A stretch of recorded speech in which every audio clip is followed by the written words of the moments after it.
The older I grow, the more I realize that relationships are shaped by so much more than love. They are shaped by perspective, the way we respond to each other, the way we handle difficult situations, and how some people quietly influence the world around us. Hi, I'm Janvi, and welcome to Say It Anyway. This is a space around conversations for relationships, self expressions, emotional patterns, and things we often struggle to say out loud. Growing up, I was surrounded by very different kinds of women. Some taught me strength through expression, some taught me strength through patience, calmness, and the way they chose to see other people. And I think a lot of how I saw relationships today is by simply observing women move through their own life. I remember there was a phase in my life where I saw situations only from my own side. And over time, one thought always stayed with me. You never fully know what someone else might be carrying. Maybe they are stressed, maybe they are hurting, maybe life feels heavy for them in ways we cannot immediately see. Hearing that over and over again, I slowly started changing the way I looked at understanding people and difficult moments. And somewhere amidst all these reflections, I kept returning back to the same person again and again. My Masi, whom I've always called Ma. I felt incredibly blessed because I have two women in my life who have shaped me very differently. My mom brought out the bold, outspoken side in me, and my ma brought out the softness, the patience, and the way we genuinely see people around us. And I think both of them shaped me in different ways, and I'm so glad to have one of them here with me today. Ma, welcome to Say It Anyway. Hey Janu, I'm so happy, Janvi, to be here with you. With your journey of this change from a small girl to a little woman to a complete woman and a mother now. The journey and the change is for better, and I'm so glad I'm here with you to share my thoughts, which I have implanted into you probably, and I'm happy for the shift. Honestly, I can't believe I'm actually doing this with you, but I feel like there could have been no other person other than you to start this podcast journey of mine. Appreciate. And while preparing for this conversation, Ma, I felt like whatever I've learned in my relationships or in my life in general has simply come by watching you or simply by observing you move through your own life. I've always seen you as somebody who pauses before reacting, somebody who's always tried to see beyond situations or beyond people. And I think because of this simple reason, I have always been curious about this. Do you think maturity is something people are born with, or something life slowly teaches us just through experiences and relationships?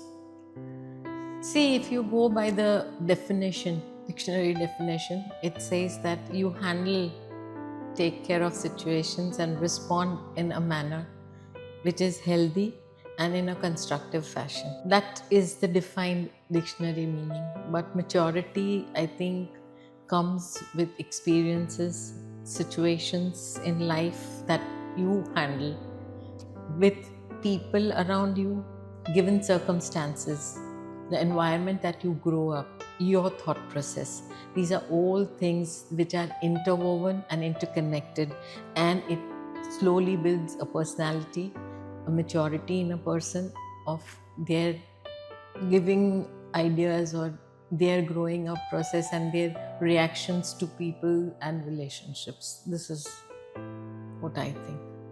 And I think I actually feel that way too, because while I was growing up, I think I have always looked at situations or relationships only from my own perspective, only from what I've known or what I've understood about relationships.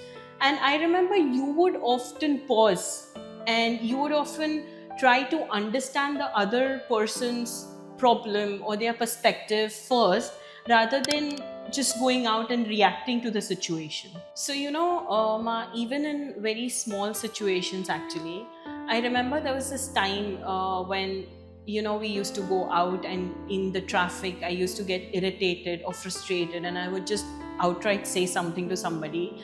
And I remember you being very calm about it and telling me that you never really know what that person is undergoing. And I think for me personally, that perspective stayed with me for so many years. So I just want to ask you this. Do you think people today react faster than they actually try to understand? Yes, definitely. Because see, nowadays people are so much under stress, mental stress. There is this work pressure, the family, the society, lifestyle, rat race. There are so many factors that people don't have the time to pause, listen, understand someone else's point of view, or like you and me are sitting here in this place. What I can see from here, that side of the you can't see there, and what you see this side, I can't. Of course. So at least understanding that blue is blue and not gray would make the world a different place and a peaceful place to live in. Reacting is not to blame, but there's too much of stress in everybody's mind today, and they are multitasking. They want to be super powered, and they don't want to show anybody that they are anything less. That trying to keep that balance makes them react sometimes faster before thinking or answering. It's like when there is a fire, it breaks out, and you say, normally if the question is asked that what if a fire breaks out, the normal reaction would be we run and go for try to blow out the fire with water. Yeah. But in a situation actually that happens, people will not think about it. And in different situation, if there is a short circuit or if there is a fire with oil, the fire will not be blown off with water. It will aggravate the situation. Same is with reaction. This is how it goes. But honestly, I understand what you're saying, but I think I understand both sides of it now, for the simple reason that I think while I was growing up, and of course you know that better than anybody else, I have always been very reactive, and I have had a very loud and a strong voice and an opinion. And I've always felt like suppressing my feelings would often be considered as weakness. So then I turned out to be very loud. So for me, now that I'm not that, I feel like this reaction or this response that comes is just people's way of protecting themselves emotionally.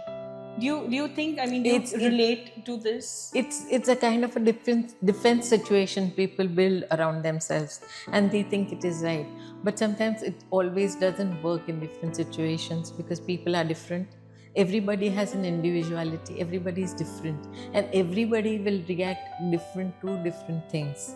So in different situations, when you are trying to handle situation, you naturally and very importantly need to give freedom and space to the other person. That is what matters, because imposing your ideas, or in your process of when you're going through a relationship, or when you are into a relationship, molding that person into your ideas, thinking you are killing that person's individuality, not giving them enough freedom and space, which curbs at some point of time that person's natural being better themselves, or being getting into a fruitful and a blossomed relationship. This is how it works. So that things work very differently when you give space, when you listen, when you're receptive. Very important. When you put yourself in other person's shoes, it changes the whole thing very, very, very much. So if today I have to ask you about this one thing, what do you think relationships suffer from the most today, in your opinion? According to me, see, everybody is right. and everybody is right in their way they think, because everybody is brought up from a different environment. Everybody has their individual point of views and their opinions, but most of the time the relationships are affected because they go on ego trips. Okay. Sometimes the person, when there are arguments, one person or the other person, both are right in their own perspectives, but the other person, when you get down into argument, they know that they are wrong, but it is very, very difficult to accept that you are wrong, your flaws, your weaknesses. To accept in front of somebody is, it's natural when your relationship is very, very normal, very healthy and very smooth.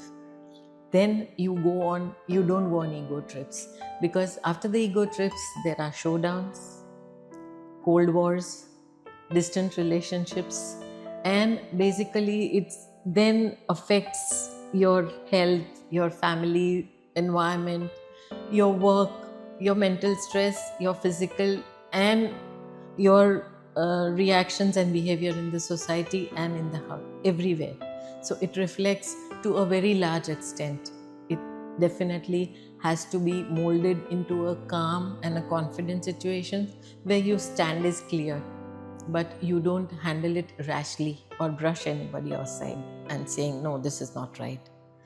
Coming to an amicable solution, walking both distances and coming to a solution, amicable solution, where the reasoning is sensible enough, where there is a win-win situation, both parties win.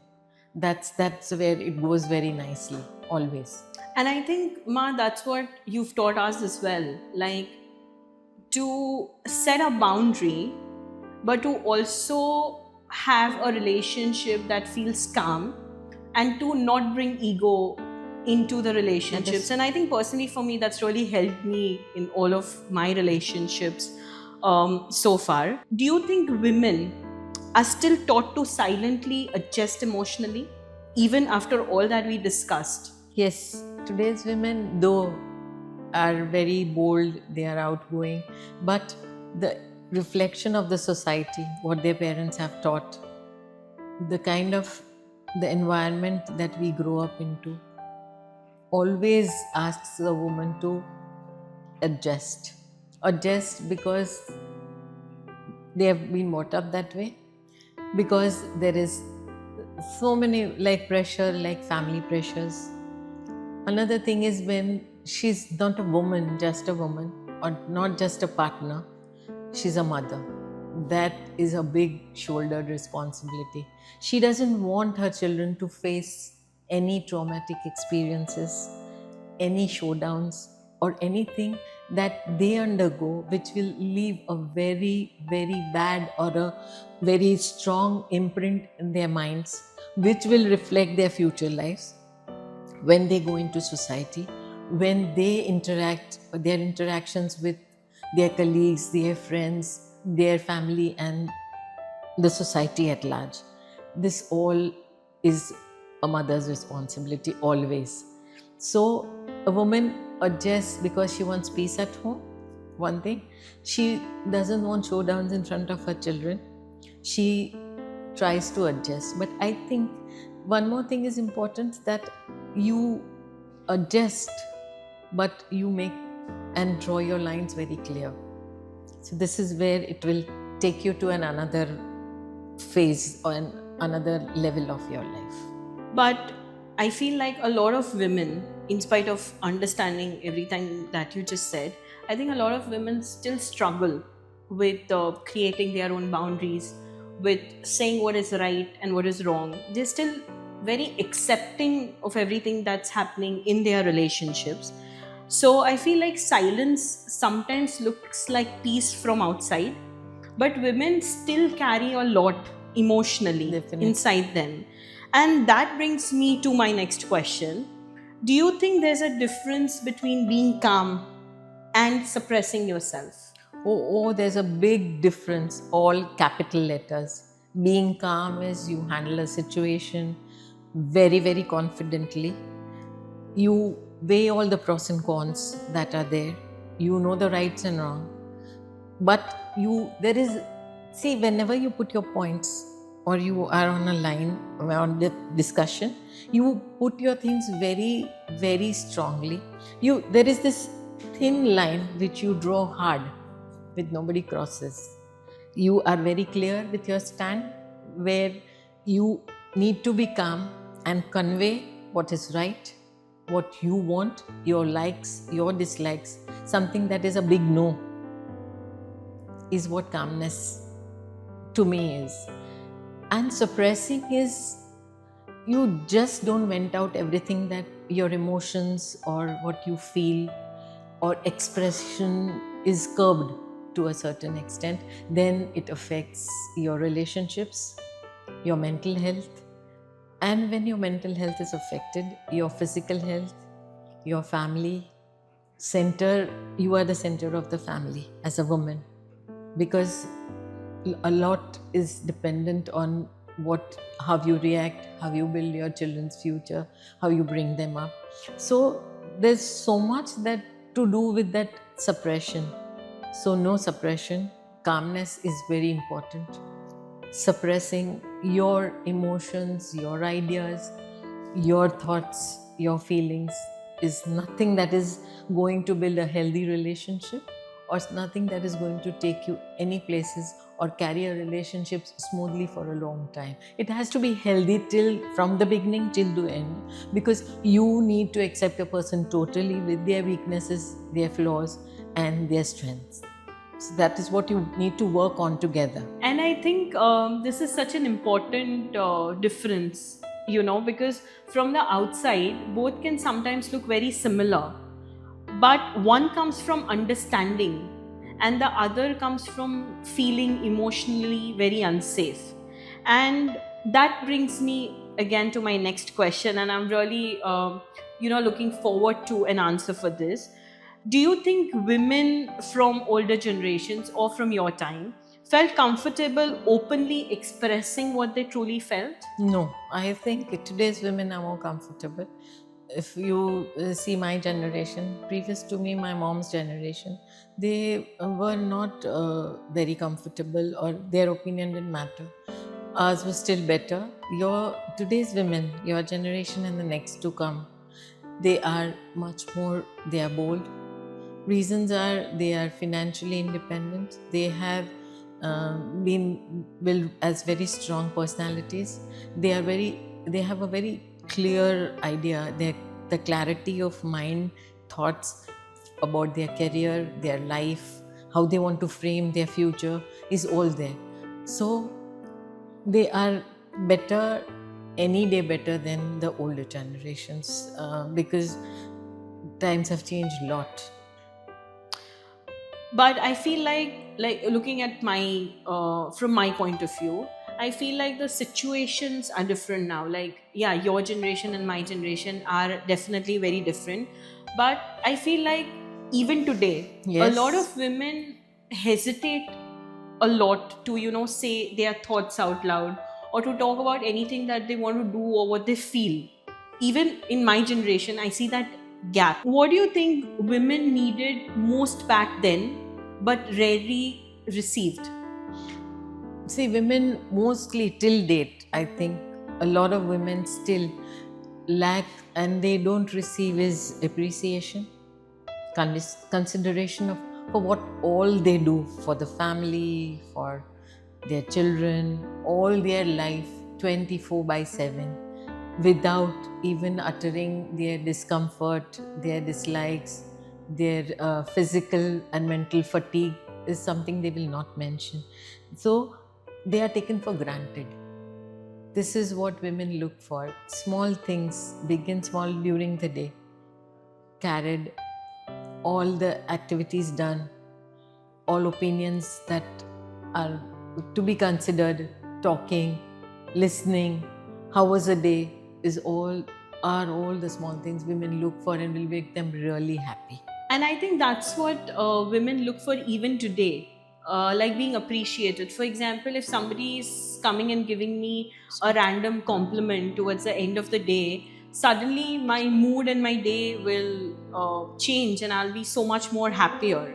So coming back to what we were discussing, Ma, what do you think makes someone feel truly heard in a relationship?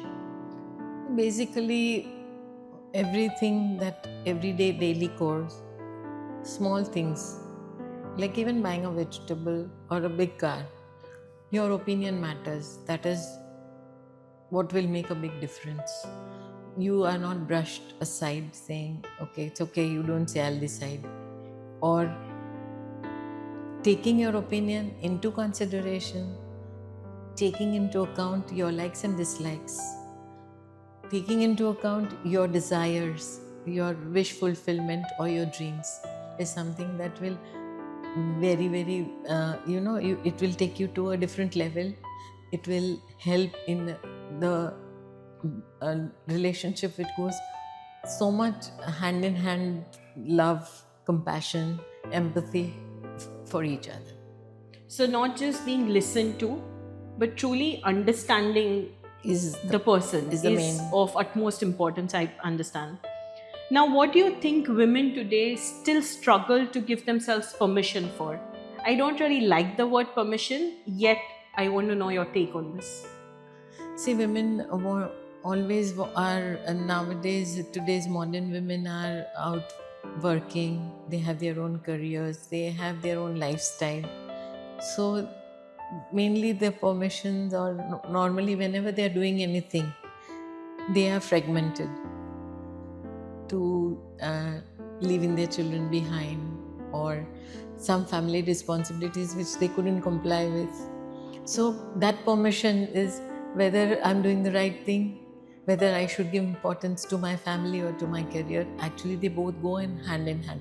Whatever a woman does, if her career zooms up, if it goes to another level, if there's financial income, betterment, fame, popularity, it's all going to go to the family. Of course. It's streamlined that way. So basically those permissions required are, so a woman should not feel guilty or should not be taking permissions, but they still do that whether my child, my family is suffering, whether I'm justifying what is this is what should be balanced properly, to bring your things and let everything go on a smooth and a good pace. And I think a lot of what you said definitely makes sense. I truly agree with you. Now that we are, nearing the end of the podcast, I'm just so glad that you came here, and a very big thank you, a heartfelt gratitude that you came over and you shared your perspectives on this. Anything for you, sweetheart. I'm also thankful because we could share the thoughts and I could answer your questions. I hope I justified whatever you were looking for. No, I don't think anybody else could have been better than you, because I've looked up to you all my life. So thank you. A very big thank you to you. Love you. God bless. Thank you to each one of you for being here today and listening to the very first episode of my podcast. I really hope you were able to reflect on your own relationships and relate it to the people around you. I'll see you soon again with a new episode. Until next time, say it anyway.